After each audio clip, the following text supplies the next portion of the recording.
Welcome to UTV. తెలంగాణలో వలసలు ఊపందుకున్నాయి.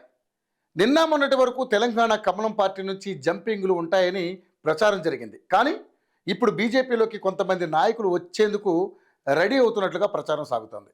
అది కూడా గులాబీ పార్టీ నుంచే కావడం విశేషం. ఇప్పటికే బీఆర్ఎస్ పార్టీ నుంచి కొంతమంది ఎమ్మెల్యేలు, ఎంపీలు కాంగ్రెస్ కండువా కప్పుకున్నారు. అయితే వారిని తిరిగి రప్పించుకునేందుకు హైకోర్టు వరకు కారు పార్టీ వెళ్ళింది. అక్కడ కూడా చొక్కెదురైంది. దీంతో హస్తం పార్టీలో చేరికలు ఊపందుకుంటాయని అంతా భావించారు. కానీ అధికార పార్టీ విజయోత్సవాలు, హామీల అమలుపై ఫోకస్ పెట్టింది. ఈ గ్యాప్లో బీఆర్ఎస్లో మిగిలిన ఎమ్మెల్యేలు సైతం కాంగ్రెస్ పార్టీ నాయకులతో టచ్లోకి వెళ్లారనే టాక్ వినిపిస్తోంది. ఇదిలా ఉండగానే మరో కొత్త వార్త బయటకు వచ్చింది. కమలం పార్టీలో కూడా త్వరలో చేరికలు ఉండబోతున్నట్లుగా సమాచారం. అది కూడా బీఆర్ఎస్లో ఉన్న కీలక నేత బయటకు వచ్చేందుకు సిద్ధమవుతున్నారని తెలుస్తోంది.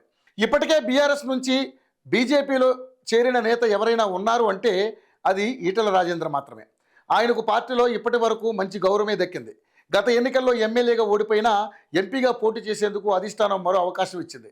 దీంతో మల్కాజ్గిరి ఎంపీగా పోటీ చేసి గెలిచారు. ఇప్పుడు అధ్యక్ష రేసులో కూడా ఈటెల పేరు వినిపిస్తోంది. గ్రౌండ్లో కూడా ఈటెలు తిరుగుతున్నారు. ప్రతి అంశంపై స్పందిస్తున్నారు.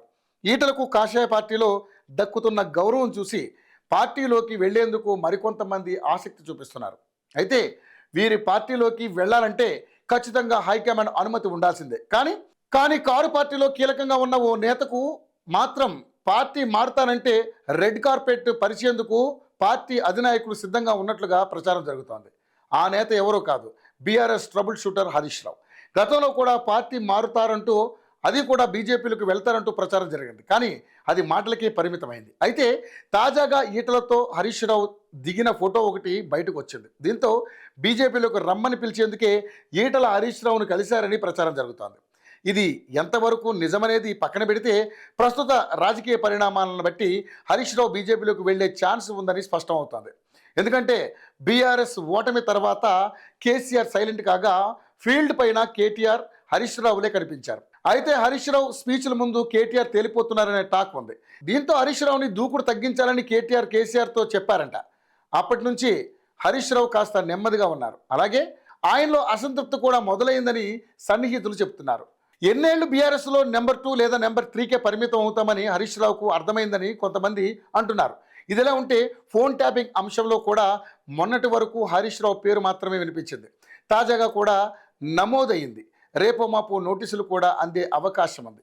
ఇప్పటికే కేటీఆర్ను అరెస్ట్ చేయడం కోసం గవర్నర్ అనుమతి కోసం చూస్తున్న కాంగ్రెస్ పార్టీ హరీష్ రావు తప్పు ఉందని తేలితే తప్పకుండా అరెస్ట్ చేస్తుంది. కాబట్టి వీటన్నింటి నుంచి బయటపడాలంటే కమలం గూటికి చేరడమే మార్గం. కానీ అది అంత సులువుగా అయ్యే పని కాదని కొంతమంది అంటున్నారు. ఏది ఏమైనా హరీష్ రావు బీజేపీకి దగ్గర అయ్యేందుకు రోజులు దగ్గర పడ్డాయి.